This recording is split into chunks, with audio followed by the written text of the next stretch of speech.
하늘과 땅의 모든 권세라고 하는 제목을 가지고 하나님의 말씀을 전해드리고자 합니다. 우리가 살고 있는 이 세상은 결코 만만치 않습니다.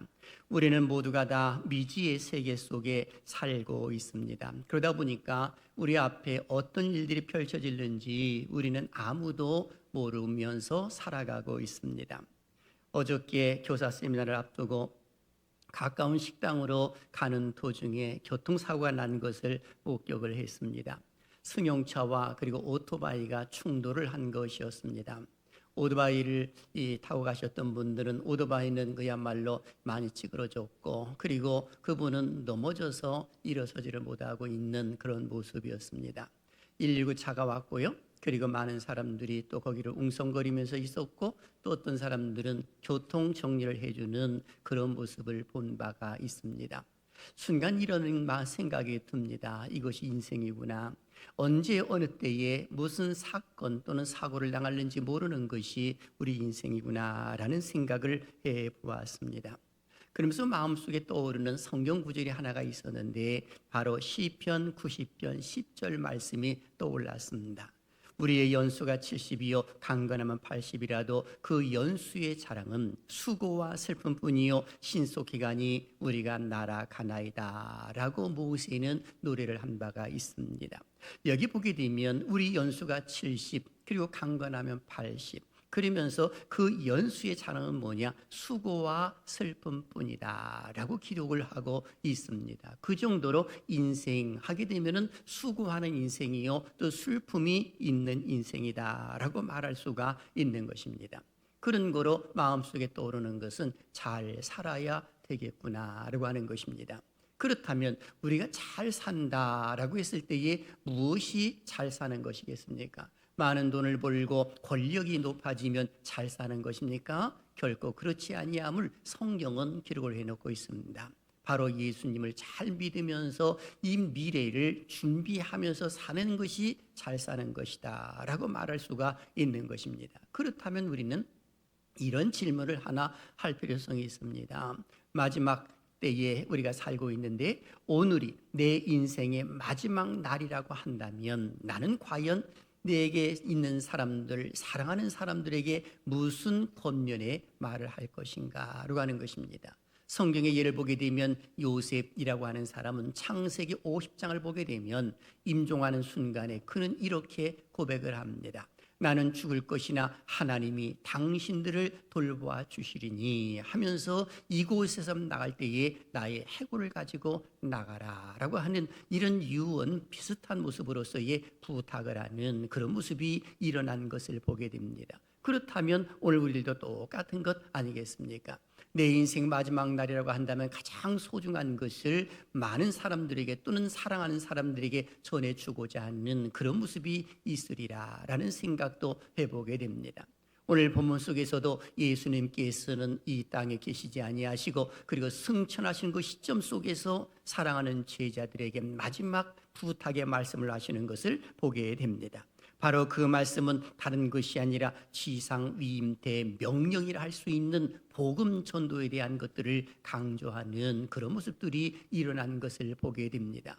이제 예수님께서는 승천하시게 되면 사랑하는 제자들과 다시는 만나지를 못할 것이고 또 다른 보혜사를 보내신다고 약속하셨기 때문에 이제 성령님이 이 땅에 강림하시는 그런 모습 가운데서 이제는 다시금 만날 수 있는 모습이 있지만 예수님을 직접 목격하지는 못할 것이다 라고 하는 것입니다. 승천하시기 전에 예수님은 이렇게 말씀을 하십니다. 18절을 보십시오. 다 같이요. 시작. 하늘과 땅의 모든 권세를 내게 주셨으니 아멘. 이 말씀을 보게 되면 하늘과 땅의 모든 권세라고 기록하고 있습니다. 하늘의 권세와 땅의 권세를 걸어 말씀해 주고 있는 겁니다. 하늘과 땅이라고 하는 것은 하나님께서 지으신 모든 것을 가리켜서 말해 주고 있는 겁니다. 이 땅 지구만이 아니라 온 우주를 일컬어서도 말씀해 주고 있더라라고 하는 것입니다. 그러면 권세라고 하는 것이 뭘까요? 이 권세란 엑소시아라고 원어로 표현이 되어 있는데, 이 말씀은 권능 또는 권리, 힘, 자유함 등의 의미로 사용되고 있는 것입니다. 그런데 우리 예수님께서는 하늘과 땅의 모든 권세를 내게 주셨다라고 기록하고 있습니다. 누가 누구에게 주신 것입니까? 하나님 아버지가 예수님께 주셨다라고 이렇게 말씀하고 있는 것입니다. 아니, 그렇다면 예수님은 하나님과 동등되신 분으로 하나님으로 알고 있는데, 그러면 이 뭔가 잘못된 거 아닙니까? 라고 이렇게 의구심도 가질 수가 있는데, 결코 그런 이야기가 아니라 지금 우리 예수님께서는 무슨 말씀을 하고 계시는 것이냐 하면, 성육신과 관련된 모습으로서의 이 모든 권세를 내게 주셨으니 라고 이런 말씀을 하고 계시는 것입니다. 그런 거로 이 말씀을 내게 주셨으니 너희들로 내가 이 권세를 준다라고 이렇게 말씀할 수가 있는 것입니다. 이것이 우리 주님께서 이 명령을 내리시는 그런 모습들이 일어난 것이다 라고 말할 수가 있는 것입니다. 그런 거로 주님이 갖고 계신 그 권세는 사실 오늘 우리에게도 있다라고 하는 것도 잊어서는 안 되는 겁니다. 저는 이 말씀을 중심으로 해서 세 가지의 주제를 통해 말씀을 전해드리고자 합니다. 첫째, 하늘과 땅의 권세를 갖고 무엇을 해야 할까요? 그리고 둘째, 권세 있는 삶을 살았을 때 주어지는 은혜는 무엇일까요? 그리고 셋째, 우리의 남은 인생을 어떻게 살아야 권세 있는 삶을 살 수 있는가에 대해서 말씀을 전해드리고자 합니다. 사실 세상에 살고 있는 모든 사람들은 다 영적인 요소를 가지고 있기 때문에 하나님을 섬기지 아니하게 되면 다른 것들을 섬기게 되어 있습니다. 좀 더 쉽게 말씀드리면 귀신의 영에 사로잡혀 있음으로 인하여서 샤머니즘적인 것이라든지 아니면 그 외에 다른 것들을 섬기는 모습들이 나타나더라라고 하는 겁니다. 그런 거로 세상에는 두 종류의 사람밖에 없는 겁니다. 의인과 악인이라고 말할 수가 있는 것입니다. 그래서 시편 1편 6절 속에서는 여호와께서 의인의 길은 인정하시나 악인의 길은 망하리로다 라고 하면서 두 길밖에 없다는 그 사실을 우리에게 알려주신 바가 있습니다. 그런 거로 우리가 이 세상의 삶을 살면서 하나님과 영적인 단절이 이루어지고 그리고 이제 공허함을 느끼게 되는 것은 아담과 하와의 원죄의 결과로 인하여서, 그리고 에덴 동산에서 추방당한 모습 때문에 그러하더라 하는 것입니다. 예수님께서 이 땅에 오셔서 우리를 살리시고자 하신 그 모습은 하나님의 큰 은혜다라고 말할 수가 있는 것이죠. 그래서 예수님은 공생의 삶을 마감을 하시고 그리고 십자가에 달려 돌아가시고 장사 지는 지 사흘 만에 살아나셨습니다. 그리고 이 땅에 부활체의 모습으로 40일 동안을 이것저것을 다니시면서 사랑하는 제자들에게 최소한도 10번 이상이나 보여주시면서 그들의 믿음을 돈독하게 만들어주시는 그런 모습들이 일어났던 것 아니겠습니까? 이제 때가 되매 우리 주님께서는 이 승천하신 그 순간 속에 너희들은 몇 날이 못되어 성령의 세례를 받을 것이니 예루살렘을 떠나지 말라고 마지막으로 말씀을 하시면서 이 명령을 내리신 것입니다. 바로 그것은 복음 전파에 대한 사명이 있다는 그 사실을 알려주시는 그런 모습이 일어났던 것입니다. 왜 하나님께서 교회를 세우셨을까요? 왜 하나님께서 우리를 직분자 삼아 놓으셨을까요? 그 이유는 분명한 것입니다. 바로 하나님 나라의 확장이요 천국에 대한 복음을 전하라고 하시는 그런 의도가 있는 것입니다. 만일에 교회가 이와 같은 역할을 제대로 감당하지 못한다고 한다면 교회의 그 모든 것들이 이 잘못된 길로 나갈 수밖에 없더라라고 하는 것입니다. 자, 그렇다면 하늘과 땅의 권세를 가지고 우리는 무엇을 해야 할까요?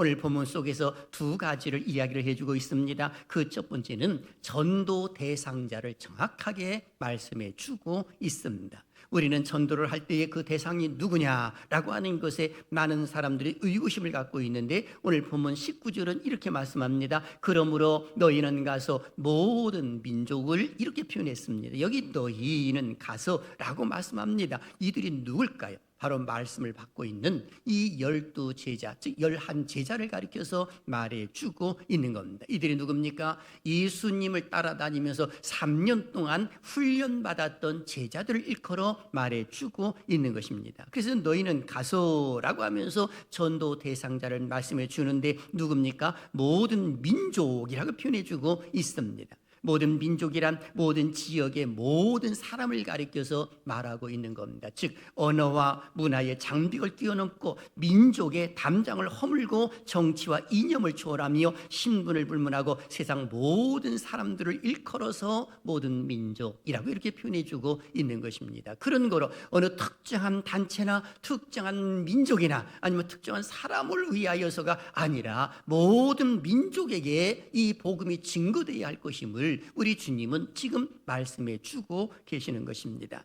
전 인류의 대상으로 그야말로 구원을 줄 것임을 알려주고 있는 겁니다. 실제로 우리 주님께서는 아브라함을 부르시고 난 이후에 하셨던 메시지도 한번 보십시오. 창세기 12장 3절은 이렇게 기록을 합니다. 같이요, 시작. 땅의 모든 족속이 너로 말미암아 복을 얻을 것이라. 아멘. 여기 보면 땅의 모든 족속이라고 기록이 되어 있는 것을 봅니다. 어디 그것뿐입니까? 창세기 22장 18절 보게 되면 또 내 씨로 말미암아 천하 만민이 복을 받으리니라고 기록이 되어 있지, 어느 한 나라의 선민들만이 복을 받는다라고 말씀하지 아니하시고 천하 만민이라고 성경은 기록을 해 놓은 것을 보게 됩니다. 그런 거로 이 세상에 살고 있는 사람치고 구원받지 않아야 할 사람은 단 한 명도 없는 겁니다. 모든 사람에게 복음이 증거되어야 할 것임을 우리 주님은 지금 말씀해 주고 있는 겁니다. 그러면 누가 이런 구원을 받느냐라고 했을 때에 믿는 자를 일컬어 말해 주고 있는 겁니다. 우리가 잘 알고 있는 성경 구절이 있지 않습니까? 이 요한복음 3장 16절 유명한 말씀이죠. 다 같이요, 시작. 하나님이 세상을 이처럼 사랑하사 독생자를 주셨으니 이는 그를 믿는 자마다 멸망하지 않고 영생을 얻게 하려 하심이라. 아멘. 이게 분명히 말씀해 주고 있습니다. 그를 믿는 자마다 라고 기록하고 있습니다. 모든 민족에게 복음이 증거되고 예수 그리스도를 믿는 자마다 멸망하지 않고 영생을 얻게 될 것임을 분명히 말씀해 주고 있는 겁니다. 전도의 대상자는 내 주변에 있는 사람들이지요. 믿지 아니하는 우리 가족일 수도 있고요, 우리 형제일 수도 있고요, 우리의 이웃일 수도 있는 겁니다. 우리가 새생명 초청주의를 앞두고 여러 가지로 기도하고 있는 가운데 있지 않습니까? 그렇다면 아직도 예수를 믿지 아니하는 사람도 있을 줄 압니다. 믿다가 낙심한 사람들도 있을 줄 압니다. 그들에게 관심을 가져주는 것은 지극히 당연하다라고 하는 것입니다. 그리고 두 번째는 복음 전파의 목표에 대해서도 분명히 말씀해 주고 계시는 것을 보게 됩니다. 19절 중반절과 20절에 이렇게 기록되어 있거든요. 제자로 삼아 아버지와 아들과 성령의 이름으로 세례를 베풀고 내가 너에게 분부한 모든 것을 가르쳐 지키게 하라 라고 기록이 되어 있습니다. 여기 말씀 보게 되면 복음 전파의 목표를 제시를 해 주었는데 그것이 뭐냐면 제자로 삼아라고 말씀해 주고 있는 겁니다. 제자를 삼는다라고 했을 때 예수님께서도 사랑하는 제자들 부르셔가지고 3년 반 동안이나 교육을 시켰고 훈련을 시키셨고 그리고 제자를 삼으셔서 그들을 파송하시는 그런 모습들이 일어났던 것 아니겠습니까?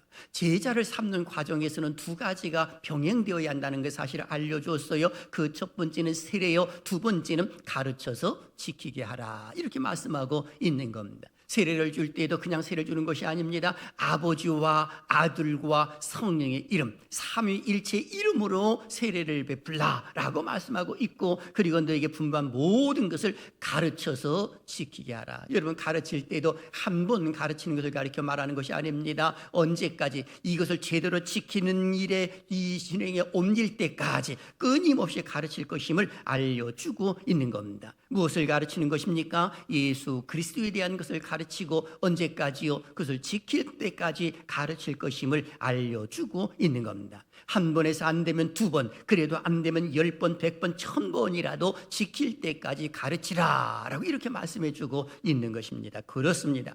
예수님은 하늘과 땅의 모든 권세를 갖고 해야 할 일을 말씀하셨습니다. 전도 대상자에 대해서 말씀해 주셨고 복음 전파의 목표에 대해서 분명히 말씀해 주신 바가 있습니다. 그렇다면 오늘 우리는 어떠할까요?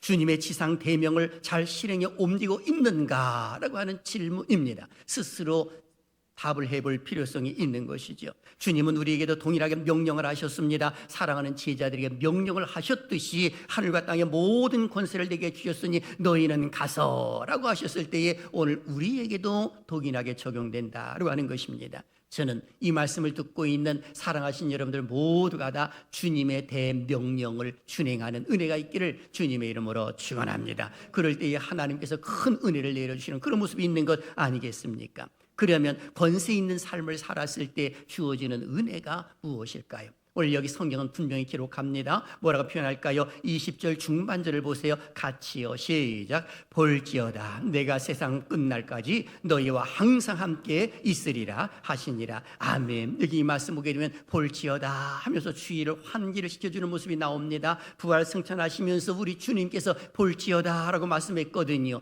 이 말씀은 이제 중요한 말을 너희에게 한다라는 의미가 있습니다. 여러분 학교에서 선생님들이 가르치는 걸 보세요. 학생들이 딴짓을 하게 되면 주목하면서 칠판을 탕탕 칩니다. 주목하라고 하는 말은 이제부터 중요한 말을 너에게 하겠다라고 하는 말씀과 동일한 겁니다. 예수님께서도 볼지어다 하면서 지금 강하게 말씀하신 것이 뭐냐? 내가 세상 끝날까지 너희와 항상 함께 있으리라 하시면서 이 말씀을 해 주시는 것입니다. 하나님이 함께 하시겠다는 것이지요. 바로 예수님의 그 권세를 가지고 있는 자들과 함께 하시겠다는 표현을 이야기해 주고 있는 겁니다. 예수님을 영접하고 있는 자들과 함께 하시겠다라고 말씀해 주고 있는 겁니다. 그런 거로 하나님이 함께 하시면 반드시 승리하게 됩니다. 하나님이 함께 하시면 승리합니다. 시작. 하나님이 함께 하시면 승리합니다. 아멘. 하나님이 함께 하시면 승리할 수밖에 없는 것은 그 하나님은 능 있고 힘 있고 권세 있는 분이기 때문에 그런 것입니다. 성경의 예를 들어 볼까요? 여러분 모세를 한번 보세요. 모세가 하나님의 부르심을 80세에 받았거든요. 우리 하나님 모세에게 찾아오셔서 하시는 말씀이 있습니다. 내 백성의 부르짖음을 내가 들었고 그들이 고통당하는 것을 내가 알고 라고 하시면서 모세를 향하여 너는 내 백성을 이끌어내라 라고 명을 내리십니다. 모세는 주저주저하지요. 자기는 말도 잘 못하고 능력이 없다라고 말합니다. 네가 갖고 있는 것이 뭐냐? 지팡이니다. 지팡이를 내려놓아라. 뱀이 돼버리고 맙니다. 꼬리를 잡아라. 다시금 지팡이가 되지요. 그러면서 말을 못한다고 하니까 말 잘한 네 형 아론 있지 않느냐? 내게 붙여놓는다라고 말씀을 하시면서 그리고 모세와 아론을 바로왕 앞에 보냅니다. 바로왕 앞에 가가지고 내 백성을 보내라 라고 했을 때 바로가 기가 턱 막히는 거지요. 그때 아론이 지팡이를 탁 던지니까 뱀이 되는 겁니다. 그랬더니 바로도 똑같이 술사들을 불러가지고 이 뱀을 만들라 했더니 그들도 지팡이를 딱 내려오니까 뱀이 다 돼버리고 마는 겁니다. 근데 놀라운 것은 이 아론의 지팡이가 그 뱀들을 전부 다가 삼켜 먹었다. 성경은 기록을 해놓고 있습니다. 즉 바로의 권세가 무력화되는 그런 모습은 바로 하나님이 함께 하신다는 그 사실을 보여주시는 모습이 아니겠습니까? 그렇게 하나님의 놀라운 은혜가 모세와 그리고 아론을 통해 가지고 펼쳐지는 그런 모습들이 일어났던 것입니다. 어떻게 가능한 것입니까? 하나님이 함께 하시기 때문에 이런 결과가 나오더라라고 하는 겁니다. 어디 이것뿐입니까? 요셉도 한번 보십시오. 요셉이 하나님 주시는 비전을 가지고 그리고 형제들에게 이 시기심을 받아가지고 물구덩이에 물 없는 곳에 구덩이에 빠졌다가 애굽 상인에게 은이십에 팔리는 모습이 나오지 않습니까? 그런데 놀랍게도 요셉은 코람데오의 정신을 가졌어요. 늘 하나님 앞에 자기가 서 있다는 그런 의식을 가지고 있음으로 인하여서 보디발의 집에 있어서도 역시 좋지 못한 불모습에 있지만 그러나 결코 그는 넘어지지 아니하고 하나님 앞에 내가 어찌 큰 악을 행하리요 라고 하면서 그가 도망을 가버리는 그런 모습이 나오지 않습니까? 놀라운 것은 요셉을 통해 가지고 보디발의 집에 큰 복을 주셨다는 성경의 기록이 있습니다. 어디 그것뿐이에요. 요셉이 감옥에 가니까 감옥의 간수들이 복을 받습니다. 그리고 요셉의 애굽 총리 자리에 섰을 때에는 이 요셉 때문에 애굽의 풍년과 흉년이 있을 때에도 잘 극복할 수 있는 그런 모습들이 일어나는 것 아니겠습니까? 어떻게 이것이 가능합니까? 하나님이 요셉과 함께 하셨기 때문에 그러하더라라고 하는 겁니다. 저는 그 하나님은 우리와 함께 하신다는 믿음의 확신을 갖는 은혜가 있기를 주님의 이름으로 축원합니다. 그 하나님이 함께 하시면 우리는 승리하게 될 줄로 믿습니다. 패배할 수가 없는 것입니다. 왜요? 하나님이 힘 있는 분인데 능력 있는 분인데 우리가 패배할 이유가 없다라고 하는 겁니다. 생명다는 날까지 우리 하나님이 함께 하시기를 주님의 이름으로 축원합니다. 그렇다면 우리의 남은 인생 어떻게 살아야 될까? 두 가지를 말씀해 드리고자 합니다. 첫째, 권세를 활용하는 삶을 살자라고 하는 겁니다. 다 같이 외쳐볼까요? 시작. 권세를 활용하는 삶을 살자. 아멘. 오늘 성경 속에서도 우리 예수님은 사랑하는 제자들에게 이 권세를 주신다라고 말씀해 주고 있는 것이거든요. 이 권세를 가지고 가서 너희들은 무엇을 하느냐? 세례를 주고 제자를 삼으라고 강조하는 그런 모습이 나왔던 것입니다. 그래서 이를 구체적으로 누가복음 4장 6절에서는 정확하게 제시를 합니다. 어떻게 해요? 이렇게 해요. 시작. 이르되 이 모든 권위와 그 영광을 내가 네게 주리라. 이것은 내게 넘겨준 것이므로 내가 원하는 자에게 주노라. 여기 권위와 그 영광이라고 표현했잖아요. 권세를 가리켜 말하는 것입니다. 그런데 이 모든 것들을 하나님이 예수 그리스도께 주셨다는 겁니다. 그런데 예수님은 내게 넘겨준 것이므로 내가 원하는 자에게 주노라. 그럼 그 원하는 자가 누굽니까? 예수님을 영접한 자에게 이걸 준다는 겁니다. 묻습니다. 예수 그리스도가 나의 구세주인 거 믿습니까? 아멘. 그렇다면 우리는 권세 있는 자들이라고 말을 해도 틀린 말이 아니다 라고 하는 것입니다. 그러니 이 말씀은 우리 주님께서 원하는 자에게 준다라고 기록하는 모습입니다. 그런 자에게 주시는 복이 있지요. 누가복음 10장 19절 말씀합니다. 내가 너에게 뱀과 천갈을 밟으며 원수의 모든 능력을 제할 권능을 주었으니 너희를 해칠 자가 결코 없으리라 라고 기록하고 있는 것입니다. 그러니 이 모든 능력을 제할 권능을 주었다. 원수의 모든 능력도 제할 권능을 우리에게 주셨다라고 강조해 주고 있는 겁니다. 실제로 공중곳에 잡은 자의 이 권세가 있지 않습니까? 그 더러운 마귀 사탄 귀신들은 어둠의 권세를 가지고 있고, 그리고 공중권세에 잡은 자라고 에베소 2장 2절에 기록하고 있는 것을 보게 되면 막강한 힘을 가지고 있는 것이죠. 그 힘이 어디까지 미치느냐? 죽음의 권세까지도 가지고 있는 겁니다. 그런데 예수님께서 이 땅에 오셔서 구세기 완성을 다 이루시고 난 이후에 이 사실을 알았던 사도 바울은 사망아 너의 쏘는 것이 어디 있느냐라고 하시면서 이 죽음의 권세까지도 다 무력화됐다는 그 사실을 알려주고 있는 겁니다. 그런 거로 어둠의 권세, 공중 권세를 잡은 자의 그 모든 권세, 죽음의 권세까지도 다 무력화될 수 있는 것이 바로 예수님께서 부활 승천하시고 우리에게 주신 권세 때문에 그러하더라라고 하는 것입니다. 그런 거로 우리는 예수를 믿는 사람들이기 때문에 믿는 자에게 주시는 하나님의 능력이 펼쳐지는 것입니다. 마가복음 16장 17절 18절 유명한 말씀이죠. 같이요. 시작. 믿는 자들에게는 이런 표적이 따르리니 곧 그들이 내 이름으로 귀신을 쫓아내며 새 방언을 말하며 뱀을 집어 올리며 무슨 독을 마실지라도 해를 받지 아니하며 병든 사람에게 손을 얹은 즉 나으리라 하시더라. 아멘. 이것이 하나님 주시는 권세예요. 능력입니다. 우리 주님은 친절하게도 이 능력을 사용할 수 있는 방법까지도 상세하게 설명을 해 주셨습니다. 기억나시지요?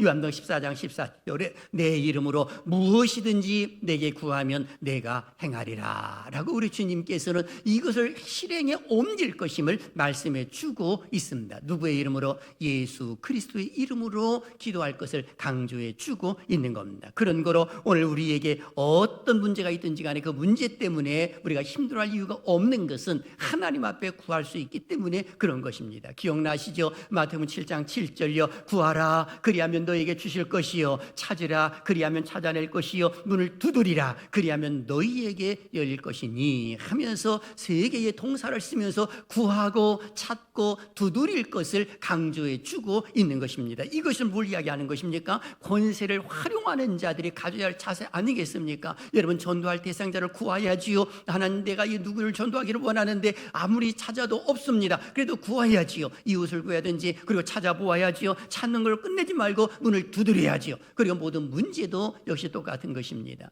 그 문제로 인하여서 하나님 앞에 구하고 찾고 두드리게 되면 우리 하나님은요 외면치 아니하시고 응답해 주실 줄로 믿습니다. 그래서 주님의 권세로 승리할 수가 있다는 그 사실을 여기서 보여주고 있는 겁니다. 물론 우리가 살아가는 동안에 삶 속에서 문제가 없는 사람은 아무도 없는 겁니다. 목사님 나는 문제가 없었으면 좋겠어요. 아니요. 살아있다고 하는 그 자체는요 다 문제 투성이 속에 살고 있는 거예요. 사람이기 때문에 실수할 수도 있는 것이고요. 신이 아니잖아요. 그렇게 잘못할 수도 있는 것입니다. 이것이 우리 인간이기에 이 모습 때문에 그런 겁니다. 다만 우리가 어떤 문제가 생겼을 때에 그 문제로 인하여 넘어지는 것은 어리석은 행동이다라고 말할 수가 있는 겁니다. 문제가 있는 것은 살아있다라고 하는 증거거든요. 이런 문제가 없는 곳에 찾아가 보십시오. 무덤에 가서 보면 문제가 없어요. 거기서는 아무런 답도 없습니다. 문제 없는 사람을 손들어 보세요. 아무 무응답이죠. 응답이죠. 그렇게 다 죽어 있기 때문에 그런 거예요. 그럼 살아있다고 하는 것은 문제가 있다는 것입니다. 그럼 이것을 어떻게 이 문제를 극복하느냐 했을 때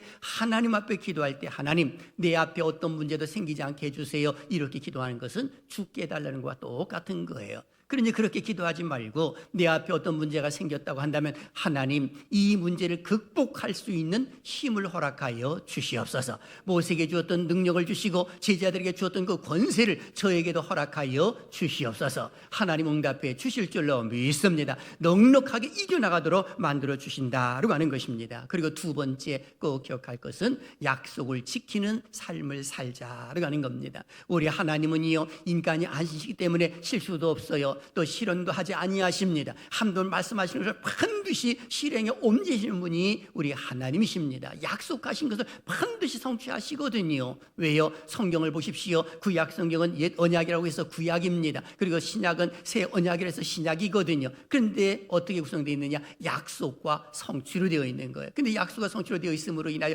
끊임없이 약속에 또 약속을 주신 겁니다. 어떤 약속을요? 내가 세상 끝날 때까지 너와 함께 항상 있으리라. 이것도 약속이에요. 그리고 저 천국을 예비하는 것도 약속이라는 것이죠. 그러니까 우리가 세상의 삶을 살면서 그냥 사는 것은 옳지 못해요. 그 약속을 실행에 옮기려고 하는 것이 옳다. 왜 그럴까요? 오늘 11 제자도 그런 모습을 가졌습니다. 오늘 여기 16절과 17절 한번 보십시오. 다 같이요. 시작. 11 제자가 갈릴리에 가서 예수께서 지시하신 산에 이르러 예수를 배웠고 경배하나 아직도 의심하는 사람들이 있더라. 아멘. 여기 보니까 11 제자가 갈릴리에 가서 예수께서 지시한 산이라고 말씀하고 있는데 이 산은 과연 어떤 산일까 했을 때 학자들에 의하게 되면 팔복산일 것이다. 산상수훈을 가르쳤던 그 산일 것이다 라고 추측을 합니다. 그런데 우리 주님께서는 이 이야기를 하셨을 때 거기서 만나자라고 했을 때 제자들은 다른 곳으로 가지 아니하고 갈릴리에 가서 예수께서 지시하신 산 바로 그곳에 머물렀다는 겁니다. 그때 우리 주님께서는 부활체의 모습으로 그들에게 다가오신 것이지요. 그때 예수를 비웃고 경배하나 아직도 의심하는 사람도 있었다라고 기록하고 있습니다. 놀라운 것은 예수를 비웃고 경배했다라고 기록을 해놓고 있습니다. 여기서 경배라고 하는 단어는 원어를 보면 프로쉐키네오라고 이렇게 되어 있습니다. 이 단어는 하나님을 예배할 때만 쓰는 단어거든요. 그럼 하나님 앞에 쓰일 때 이 단어를 쓰는 것인데 예수님을 보는 그 순간에 11 제자들이 바로 하나님께만 예배드려야 되는 그 단어를 여기서 쓰고 있다는 겁니다. 경배의 대상이 바로 이제 예수님이라는 것을 그대로 보여줌과 동시에 예수님이 하나님이신 것을 그때서 믿기 시작을 하는 그 모습이 나타났다라고 하는 모습이 여기 성경 속에 기록이 되어 있는 것입니다. 그 주님께서는 이제 우리에게도 약속을 해놓으시죠. 무슨 약속이요? 천국이 있다는 겁니다. 천당이 있다는 것입니다. 그런 거로 이 세상의 삶을 살면서 그냥 살지 말고 그 천국을 예비하는 삶을 살라고 강조해 주고 있는 것 아니겠습니까? 실제로 예수님이 하신 말씀 보십시오. 너희는 마음에 근심하지 말라. 하나님 믿으니 또 나를 믿으라 하시면서 요한복음 14장 2절 3절은 이렇게 기록을 합니다. 시작. 내 아버지 집에 거할 곳이 많도다. 그렇지 않으면 너희에게 일렀으리라. 내가 너희를 위하여 거처를 예비하러 가노니 가서 너희를 위하여 거처를 예비하면 내가 다시 와서 너희를 내게로 영접하여 나에 있는 곳에 너희도 있게 하리라. 아멘. 이 은혜가 함께 하시기를 주님의 이름으로 축원합니다. 이것이 약속이거든요. 그래서 우리는 천국 지향적인 삶을 사는 것이 옳은 것입니다. 땅 지향적인 삶이 아니라 천국 지향적인 삶을 사는 것이죠. 하나님을 바라보면서 저 천성에 가서 하나님이 내게 어떤 상급을 줄 것인가, 이것은 이 세상의 삶을 살았을 때에 결정되는 것이지 죽고 난 이후에 결정되는 것이 결코 아닌 것입니다. 우리는 잘못 오해하는 경우가 있습니다. 이 세상의 삶을 살다가 편히 살고 마음껏 즐기다가 살면 그만이지 라고 생각하는 세속적인 모습을 갖는 사람들도 있는데 전혀